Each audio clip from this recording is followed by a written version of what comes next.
I have told this story only once before to a man who did not believe me, and I have not told it since.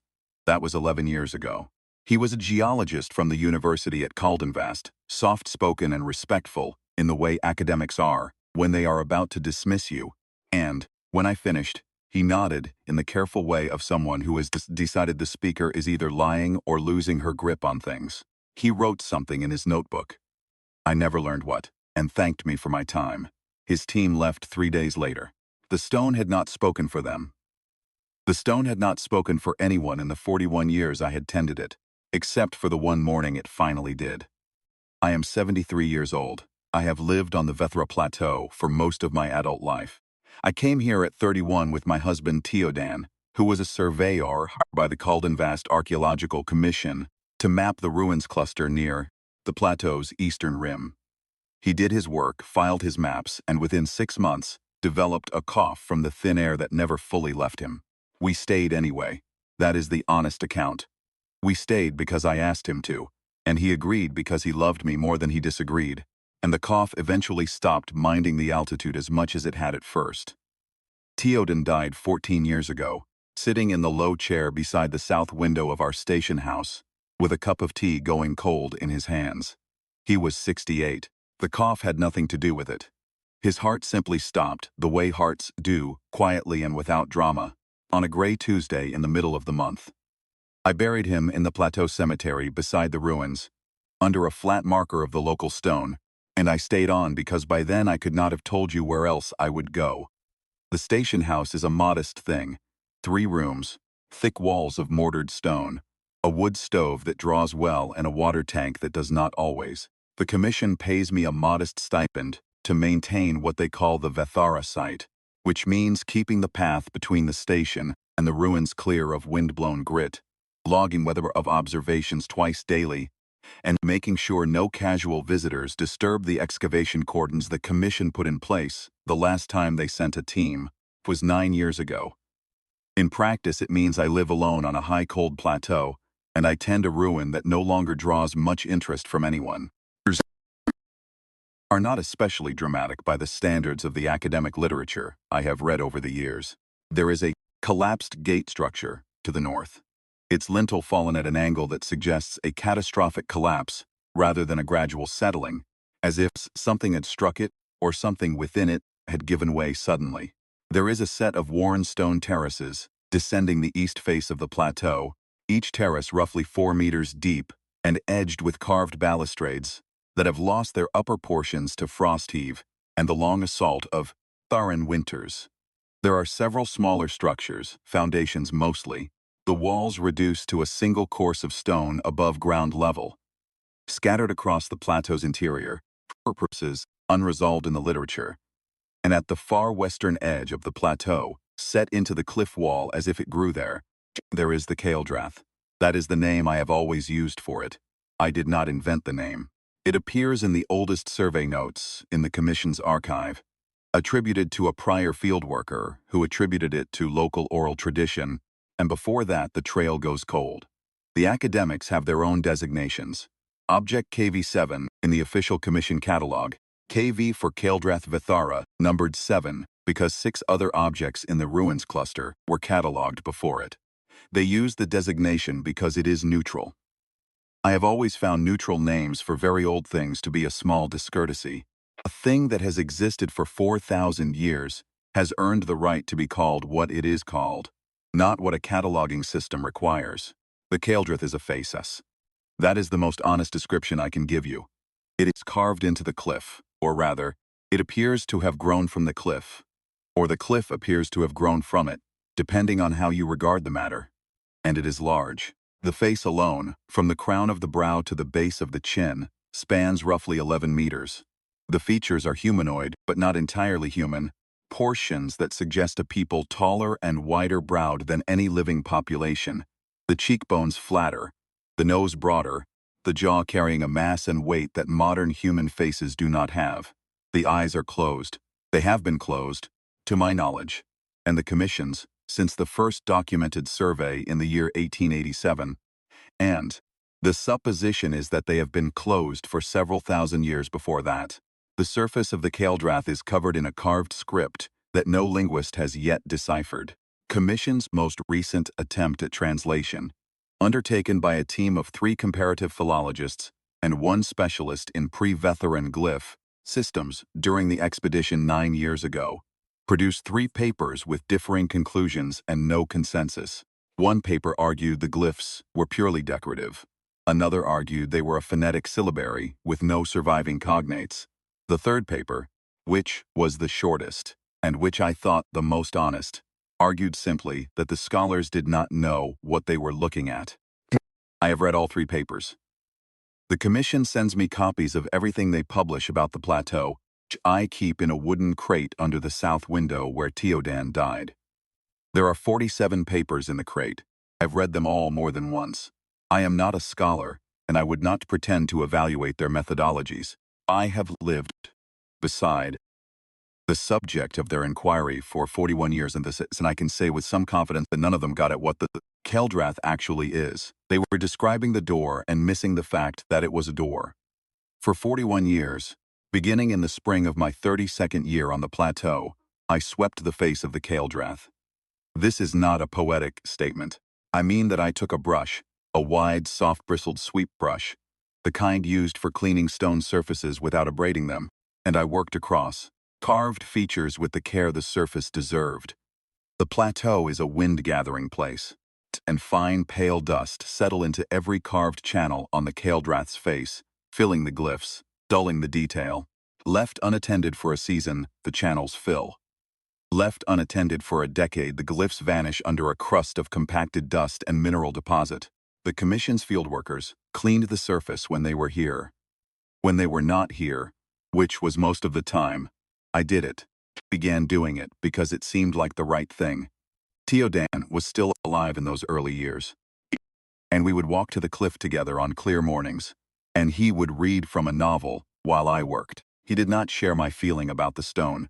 He was a practical man, a surveyor, shrewd, more interested in the measurable relationships between things than in their inner qualities. And he regarded my sweeping with an affectionate bemusement that never tipped into mockery. He would look up from his book occasionally and watch me work, and say nothing, which I took as a form of approval. After he died, I walked alone. Took me, on average, 2 hours and 40 minutes to work from the crown of the brow to the base of the chin, moving methodically from one carved section to the next. And by the time I finished, the features were clean, and the glyph stood clear in the morning, light. There were mornings it was harder than others. The high-altitude winters on Vethera are genuine winters, not the half-hearted cold of lowland places, but the kind of cold that has weight and intention, that finds the seams in your coat and works through them, that makes the short walk from the station house to the cliff a matter of preparation and will. There were winters I made the walk in snow up to my knees and arrived at the Keldраth with ice in my scarf and my fingers aching in the brush handle. There were winters I considered whether the work could wait a day, and sometimes it waited a day, but not often. The feeling I carried when I skipped a day was not guilt exactly, more a low discomfort, the feeling of something left undone that I had agreed to do. I trusted that feeling, and I usually went. The Keldраth never responded.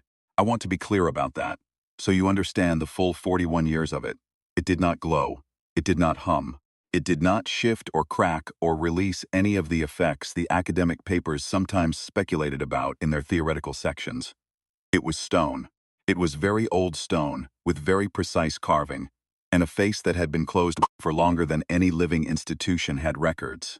Nothing happened. Year after year, in every season, the cold gray winters when the wind cut across the plateau like a blade, the brief warm springs when wildflowers grew between the paving stones of the old terraces, the long clear summers when the sky above the plateau turned a deep saturated blue that I have never seen replicated in any painting, brief sharp autumns before the cold came back. Nothing happened. I swept, I walked home, I made tea, I logged the weather. I repeated this the following week. I want to say something about repetition because I think people misunderstand it.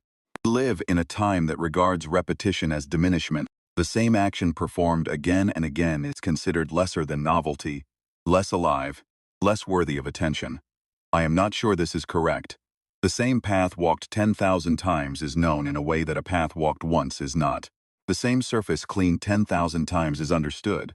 Its materials, its textures, its relationship to different weathers, in a way that the surface cleaned once is not. Repetition is a form of knowledge, and it is a form of care. Two things are not separate. Over the years I watched 9 commission expeditions come and go, and I noticed the same pattern each time. They would arrive with considerable equipment and considerable confidence, and they would spend their first days near the Keldrath with the focused intensity of people who believe they are close to a solution.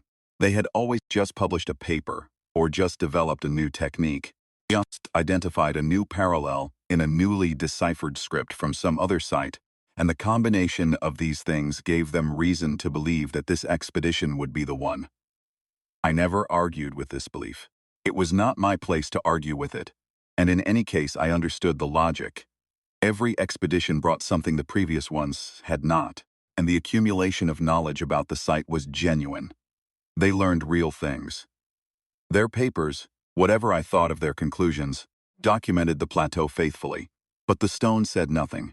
Year after year, expedition after expedition, it kept its eyes shut and its glyphs dark and its face impassive in the way of a patient elder who has outlasted every argument anyone might bring against them.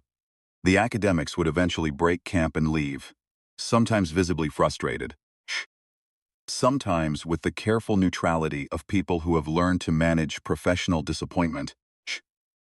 And I would watch their vehicles slide descend the plateau road, and then walk to the cliff and work my brush across the surface and clear away whatever dust their weeks of activity had shaken loose. I remember one expedition leader, a woman named Calla Verne, who led the Commission's 7th major survey, about 16 years ago, who stopped by the station house on her last evening. She was direct and intelligent and had been on the plateau for 6 weeks, and she sat at my kitchen table and drank tea and said, without self-pity, that she had run out of ideas. She said she had brought every tool she could think of, applied every framework the literature offered, and the stone had given her nothing. She asked me, not unkindly, whether I had ever noticed anything in 41 years of proximity. I told her about the sense I carried, the background feeling of presence rather than emptiness. I told her carefully, knowing how it sounded. She was quiet for a moment, then she said, I wish I'd felt that. Not dismissively. With something closer to genuine regret, the regret of a person who has been looking very hard for a door and suspects someone near had been standing beside it all along without knowing. It was. She left the next morning. I never saw her again. I heard later she had changed fields, moved into archival work, away from field archaeology. I thought about her sometimes when I walked to the cliff, and I hoped she had found satisfying work. I am telling you this so you understand that, when something finally happened, it was not the result of a ritual or a discovery, a theory proven correct, or any deliberate act on my part. It was a Tuesday in early autumn, the same kind of gray Tuesday on which Teodan had died, and I was doing what I had done on the corresponding Tuesday of every autumn for 41 years. There was a survey team on the plateau that week, a private geological outfit from a company called Solvast Meridian, contracted by a mining concern that had acquired rights to test the rock formations to the north. They had nothing to do with the commission or the ruins. They were on the plateau for the rock, not the archaeology, but their base camp was close enough to the ruins that I had met their team leader, a compact, weathered woman named Daria Ossian. On their first day, she was professional and courteous and had promised her people would stay clear of the excavation cordons. They had kept that promise, and I had seen them working efficiently at a distance for 3 days without incident. 3 of them were working near the North Terrace that morning, when I walked to the Keldrath. I could see them in the middle distance, moving equipment. I had my brush and my water flask and the cotton cloth I used to wipe the finer grit from the deepest set glyphs. The morning was overcast and cold, a thin wind coming off the north face of the plateau, and I had my heavy coat on and my scarf pulled up. I was not thinking about anything in particular. After 41 years, the walk to the Keldrath was the same kind of unthinking movement as rising, chair or reaching for a cup. The body knew the way, and the mind was free to be elsewhere. My mind was on the south water tank, had been making a sound I did not like, and whether I needed to send for a repairman before the hard cold set in. I reached the cliff, set my flask and cloth on the flat stone at the base of the Keldrathe that serves as a natural ledge. I had used it as a work table for 4 decades, setting brushes and cloths, as in water, on its surface so many times that the stone was permanently lighter in color where my things rested. A ghost image of my materials pressed into the plateau dust, and I raised the brush to the left portion of the brow, where the wind had deposited the season's first deep layer of grit. I swept. I worked from left to right across the brow as I always did, moving in the long, practiced strokes that cleared the channel of each glyph without pressing too hard against the carved edges. The dust fell in pale curtains. I could hear the wind moving across the plateau, and the faint sounds of the Solvast Meridian team's equipment to the north, and my own breathing. The stone under the brush was the same temperature it always was in early autumn mornings. Cool, slightly below the ambient air. The way stone stays cooler than the air around it, in all but the hottest weather. It felt as it had always felt. I was not expecting anything. I worked down from the brow to the upper ridge of the left eye socket. The left eye of the Keldrathe is deep set under the heavy brow, and its closed lid is carved with the densest concentration of glyphs on the entire face. Small, close-set characters that I had always found the most satisfying to clean, because the clarity that emerged from even a light sweep was the most dramatic. Where the broader glyphs of the brow required long strokes, the eyelid glyphs required patient, careful work with the fine end of the brush, first into the narrow channels. I had developed over the years a rhythm for this section. Small strokes, left to right, clearing one row of characters before moving to the next. I settled into that rhythm. I worked into the carved lid with the fine end of the brush, my thumb resting lightly on the stone surface above the row I was cleaning, the way you rest a hand on a page to hold it flat while you write. The stone moved under my hand. I do not mean it shifted in any gross or violent way. I mean that against the ball of my thumb, which was resting lightly on the surface for balance, I felt a vibration. Deep, below audible frequency, the kind of movement that registers in the joints and the chest rather than the ears.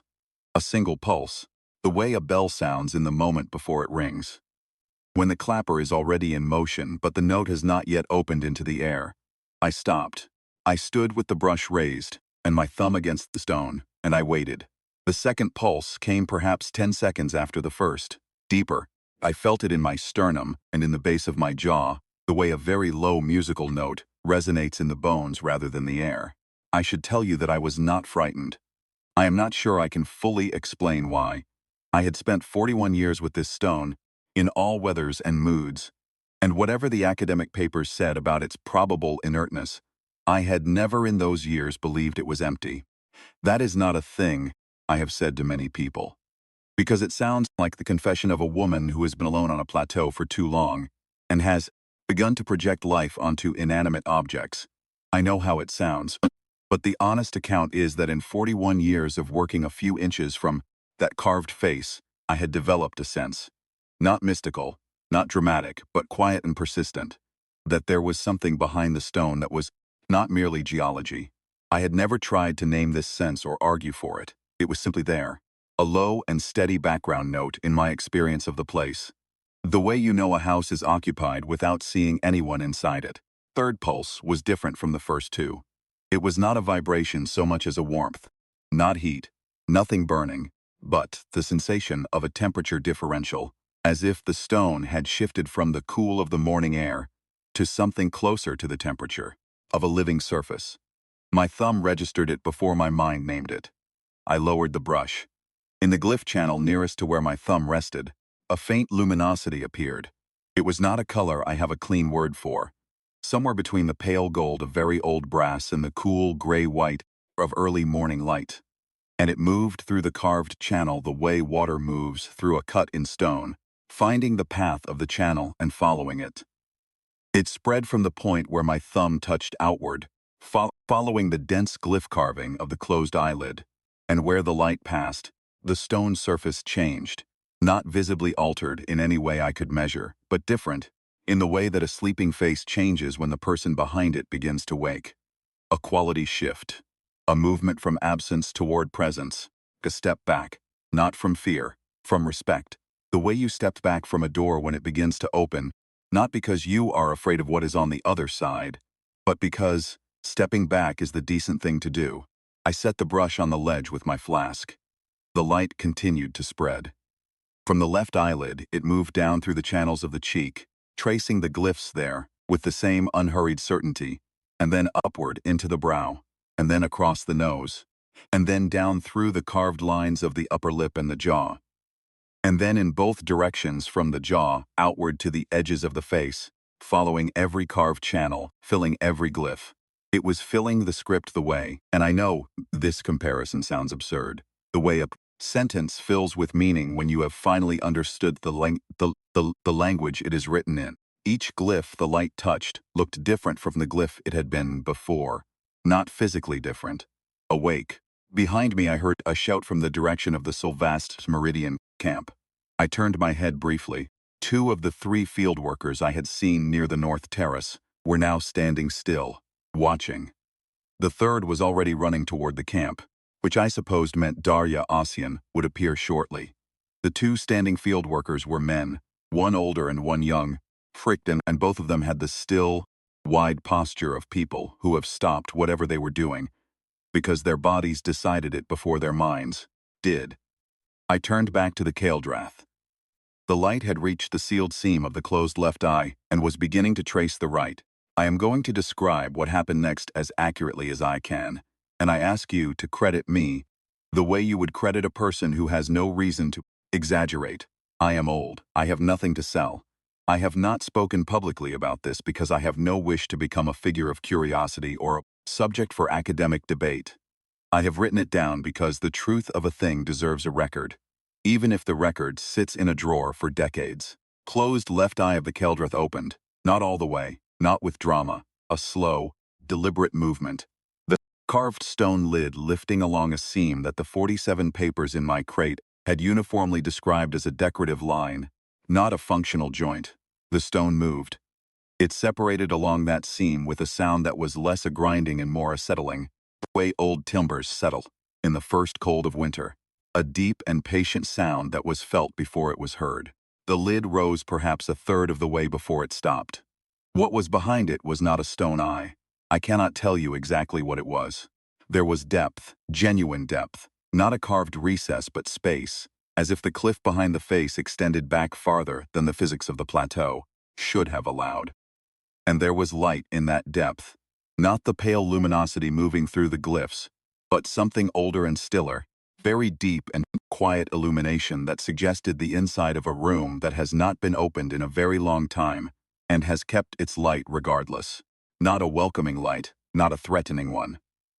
Simply a light that had been there for a very long time, waiting for no particular reason to be either. The right eyelid began to rise. I heard footsteps behind me, quick and purposeful, and without turning I knew it was Darya Ossian. She stopped somewhere to my left and I could feel her there, the way you feel another person in a room without seeing them. By the change in the air. She said nothing. I was grateful for that. I did not want words around me just then. I wanted to receive what was happening without commentary. The glyphs across the entire face were lit now, every carved channel filled with that pale luminosity, and in the morning light under the overcast sky, the effect was something I do not have a word for. 11 meters of ancient carved stone face become 11 meters of ancient carved stone face alive, the two not equivalent, the difference between them greater than any single word I own. The light moved continuously through the channels, not in a direction but in a constant circulation, the way blood moves, and the face, which had been a face in the geological sense for 4,000 years, was now a face in the other sense. It was present. Whatever had been behind the stone for 4,000 years had moved from its waiting to its attending. Both eyes were open. They were the color of deep water on a clear day, that dense saturated blue-gray, and there was in them a quality of attention that I find very difficult to put into words. Not the attention of an animal, not the attention of a machine. The attention of something that has been waiting, carefully, intentionally, without impatience. Because impatience requires an assumption that the waiting might not be worth it. For something it expected to arrive and has now seen arrive. It looked at me. I am aware of how that sounds.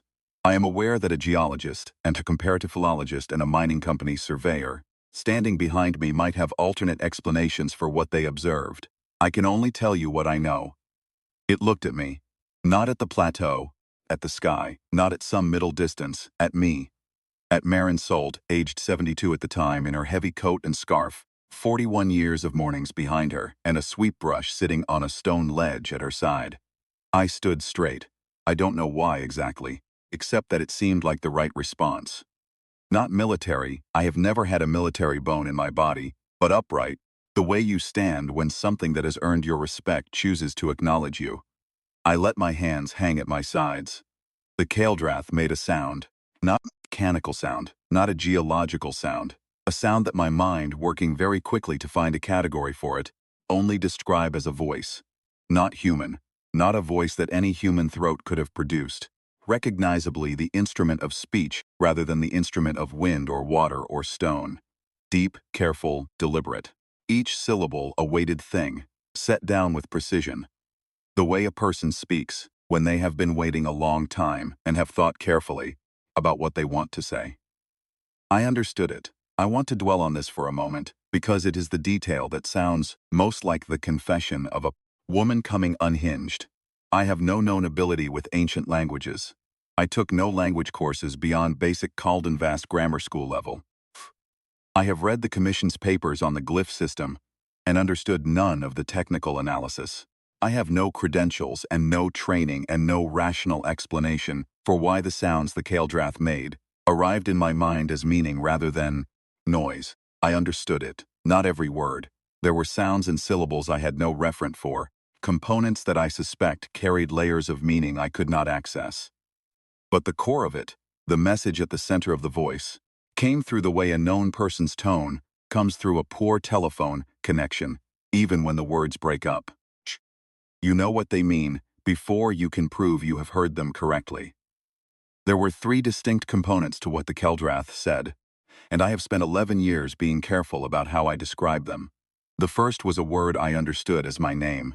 Not Marin Solt, not the name Teodan gave me, or the name my parents gave me, but a name that felt like mine the way your own face like yours in a mirror. True name. The kind you recognize before you know how you know it. I heard it, and something in my chest that had been wound tight for as long as I remember eased one precise notch. I cannot explain this, I am only reporting it. The second was something I can only render as a statement of duration. A span of time so long that my mind could not hold it as a number, and instead absorbed it as a feeling, the sensation of something waiting in patience, so deep it had stopped being patience and become simply a condition of existence. The way a mountain does not wait for the storm to pass, but simply is while the storm passes. The Kael'drath had not been waiting for me, specifically, in the way a letter waits for a specific reader. It had been waiting for one of mine, anyone of the line, in any generation, who would do what had always been done by the line, was to keep the vigil. The statement of duration was not an accusation that the vigil had been kept imperfectly, or that it had been kept for too short a time. It was an acknowledgement. It was the stone saying, I know how long this has been for you, measured in your time. The third was the title, Last of the Vigil-Keepers. 4 words. I have turned them in my hands for 11 years, and they have not changed shape. They are exactly what they sound like, and they carry exactly the weight you would expect. The Kael'drath named me the last of a line of people whose purpose, whose ancient, original 4,000-year purpose, had been to tend it, to keep the dust from its face, to maintain the passage between one age and the next. Not scholars, not priests, not warriors, caretakers. I had been told, in the polite, implicit language of every academic who had ever come to the Vethara Plateau, that I was a caretaker in the diminished sense. A watchman hired for want of anyone more qualified. A necessary inconvenience in the site management budget. A woman who was useful for keeping the path clear and the weather log, and not much beyond that. I had never, in 41 years, argued with this assessment. It was the assessment of people with credentials, and I had none. And I understood that my opinion of my own importance was exactly the kind of subjective evidence that rigorous inquiry excludes by design. The Keldrath's assessment was different. Its assessment was that I was the last member of the oldest caretaking order in the history of the Vethara civilization, a civilization that had predated every known culture on the plateau by at least 2,000 years, a civilization that the Commission's 47 papers had speculated about in theoretical terms, because no direct descendant line had ever been identified, no living connection to the original builders, no bloodline, no continuity, except apparently mine. I need to tell you something about my family. My mother was from a village on the lower plateau that no longer exists.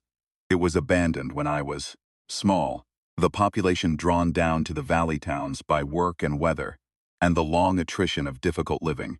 Her mother before her had lived in the same area, and her mother before that, and the line went back as far as anyone in the family had thought to trace it, which was not far, because families on the lower plateau did not generally trace their lines for scholarly reasons. They kept alive, they worked, they tended what needed tending. My mother used to sweep the threshold of our house every morning without fail, even in the worst winter weather. I asked her once why she did it, and she said, in the way of a person repeating something so embedded it no longer had a source, that some things had to be kept clear or they would close. Could not tell me where that idea had come from. It was simply a thing she knew, the same way she knew to check the fire before sleeping, and to keep the cistern clean, and to replace the lintel stone if it cracked before the crack, to reach the corners, a knowledge of thresholds, a knowledge of what needed maintaining to stay open. I had inherited that knowledge. I had carried it from my mother's threshold to the face of the Keldrath, without ever connecting the two things. It had never occurred to me to connect them. I had tended the stone because the stone needed tending. Shh. And my mother had swept the threshold because the threshold needed sweeping, and neither of us had ever thought to ask why we felt so specifically about these particular obligations when so many other things in the world seemed equally deserving of care and received so much less of our attention. It was simply the way we were made. The Keldrath knew why. I thought about my mother a great deal in the minutes after it spoke. I thought about the line of women before her, and they would have been mostly women, I think, though I have no evidence for this, only the sense of it, who had maintained whatever version of the vigil their particular generation required, carrying the habit down through centuries like a piece of family furniture that gets passed along, not because anyone can remember why it is precious, but because it is always there. You would feel its absence if it were not. The vigil had not survived because it was understood. It had survived because it was felt. Darya Ossian came to stand beside me while I was thinking.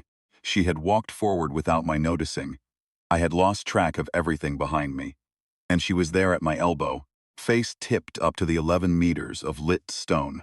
Her expression, the expression of a person who has spent their professional life dealing in material certainties and has just encountered something that will not fit any category they own. She was not frightened. She was, I thought, doing the same thing I was doing. Simply standing in the presence of a thing that deserved to be stood in the presence of, without requiring it to be immediately accountable to any framework she already held. After a long moment, she said quietly, "What did it say?" "It called me the last of the Vigil-Keepers," I said. "The last of the line of people who were supposed to tend it." She looked at me. Then she looked back at the stone. Then she said, in the flat, careful voice of a scientist describing an observation, "It opened for you." "Yes," I said. "Not for the commission teams, not for the linguists." "No." She was quiet for a while. The two field workers had come closer. I could hear them behind us, and the boots of a third person, and I suppose the rest of the Solvast Meridian team had come out of camp to see.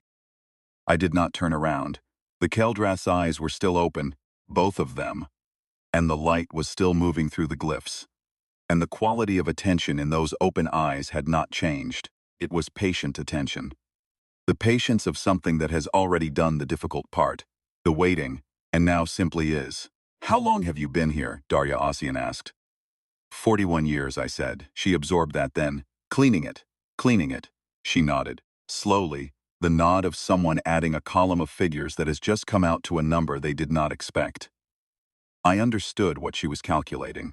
41 years.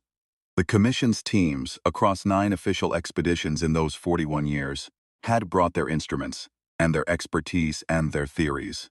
And they had gotten 9 papers, and no response. The linguists had brought their syllabaries, and their comparative analysis, and their 3 separate conclusions. The geologists had brought their instruments. The historians had brought their frameworks, and the stone had looked at all of it, and kept its eyes shut, because none of it was what it was waiting for. I had brought a brush and a free morning. Year after year, season after season, until the accumulated weight of it, or whatever it was that the Kaeldrath had been measuring, if measuring was the right word, had reached the value it was waiting for. The vigil had been kept. I stayed at the cliff face for the better part of 2 hours that morning. The Kaeldrath did not speak again. It did not need to. It had said what it needed to say to the person who needed to hear it, and now it was simply open in the way that a door held open in hospitality is open, not demanding entry, not explaining itself, simply no longer closed. The light moved through the glyphs. The eyes stayed wide. Darya Ossian's team documented everything they could from a respectful distance, and I was glad they were there, because it meant there would be a record that did not rest entirely on my word. The younger of the 2 field workers, the one I had noticed standing still near the North Terrace, who turned out to be a geology student on his first field placement, came to stand a little to my right at some point during those 2 hours, and I became aware of him there, close enough to speak if he'd wanted to, but saying nothing. After perhaps 20 minutes, he said very quietly, as if he didn't want to disturb anything, "How did you know to keep coming back?" I thought about that for a moment. It was the right question, even if he was asking it at an angle to the real answer. "I didn't know it would come to anything," I said. "I just knew it needed doing." He nodded, at that the way young people nod when they have heard something simple, that they suspect is more complicated than it sounds, and they are filing it away to understand later. I hoped he would. It is not a complicated thing. It is not easy to hold on to in a world that keeps asking what things are for. Toward midday, the overcast thinned, and the sun came through in that pale, cool way it does on the plateau in early autumn, and the light on the Kaeldrath shifted from its morning gray to something warmer, and the carved surface took on a quality I had only seen twice before in 41 years. Once in a particularly clear June afternoon, and once on the morning after a late snowfall, when the white had settled into the glyph channels and picked out the script more clearly than any cleaning I had ever done, a quality of full visibility. The face was entirely itself, nothing obscuring it, nothing between the stone and the light and whoever was standing at its base. I thought about the commission and the 47 papers and the polite dismissals. I thought about the geologist who had written something in his notebook 11 years ago and not believed me. I thought about the 3 philologists who had spent 3 weeks at the cliff face and produced 3 papers with differing conclusions. I thought about all the people who had arrived at this plateau with their instruments and their qualifications and their justified confidence in the methods by which serious inquiry is conducted, and I did not think about them unkindly. They had done what they knew how to do. They had been looking for a cipher, a system, a key that would translate the stone into something their frameworks could hold. They had been asking the right questions of the wrong layer. The stone had not been waiting for the right question. It had been waiting for the right keeper. I walked home in the early afternoon, following the path I had followed 10,000 times, my brush under my arm and my empty flask in my coat pocket. The wind had picked up from the north, and the sky to the west was the color it gets before a heavy week of autumn rain. And when I reached the station house, I lit the stove and put the kettle on, and sat in the low chair by the south window, Teodan's chair, as I always thought of it, though I had long since stopped treating it as off-limits, and I drank my tea in the quiet of the house. I tried to take the measure of what the morning had been. What I came to sitting in that chair was this: 4,000 years is a span of time that no living human can genuinely hold in their mind. We can state the number. We can arrange it on a timeline alongside other numbers, but the felt sense of it escapes us, the way water escapes a cupped hand. We know it intellectually and we cannot know it in any other way. But 41 years I could hold. 41 years I had lived on this plateau, this stone, in this weather, on these mornings. I knew what 41 years felt like in the body and the bones. I knew what 41 years of unrewarded faithfulness felt like, because I had felt it, and I knew that unrewarded had never quite been the right word, because the work itself, the clean channels, the clear glyphs, the stone face seen clearly in the morning light, had always been its own sufficient reason. I had not tended the Keldrath because I expected something in return. I had tended it because it needed tending, and it turned out that was exactly what had been required. I do not know what comes next in any large sense. Keldrath is still open. Darya Ossian's team documented that it remained so when they broke camp a week later, and the Commission's first team since then, which arrived 6 months after the event and spent 4 weeks on the plateau, confirmed it. The glyphs, they reported, are now partially decipherable. Not all of them, and not quickly, but accessible in a way they had not been before, as if something in their arrangement has shifted from locked to legible. The philologists who read the Commission's preliminary report have been corresponding with me, carefully, in the tentative way of people who have been wrong about something important, and are working out how to recalibrate. I answer their letters when they come. I do not tell them what to look for. I do not know what they should look for, and I suspect that if the knowledge was available in my line, it lives in the stone now, not in me. But I tell them what I observed, plainly as I can, and I let them do their work. The stone has not spoken again. I do not expect it to. It said what it needed to say. The vigil was acknowledged. The last keeper was named, but I still walk to the cliff on clear mornings. I still bring the brush. The light moves through the glyphs now, regardless of whether I clean them. The grit still settles in the channels, and the channels are still more clearly themselves when they are clear. And I am still the person who is here and who knows how it is done. I am the last of the line, which means that, when I am gone, there will be no one to pass the knowledge to, and I have made a degree of peace with that. Things end. The vigil ran for 4,000 years across generations of people who kept it without knowing why, carrying a habit of faithfulness down through the centuries in the way families carry habits, as behavior without origin, as the right thing done because it was the right thing. It reached the end of its line in me. I think sometimes, all the names in that line, all the women and men who swept a threshold, tended a stone, kept a path clear, maintained the passage between one age and the next, without any record being made of their names, and without any response from the thing they tended.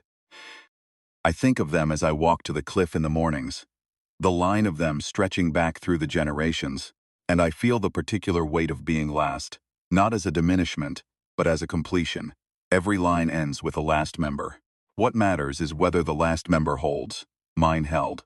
The morning the Keldra spoke, I was 72 years old, wearing a heavy coat and a scarf, carrying a brush I had used so many times the handle had worn smooth in my grip. I was thinking about the water tank. I was not performing a ritual.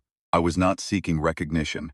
I was doing what I had always done, was to keep the face of an old stone clear enough to see, and the stone opened its eyes, and it knew my name, and it called me the last of the Vigil-Keepers, and in 4 words told me what 41 years of mornings had been, and what my mother's threshold sweeping had been, and what the whole long line of careful tending had been, back through time further than any paper in my wooden crate had thought to look.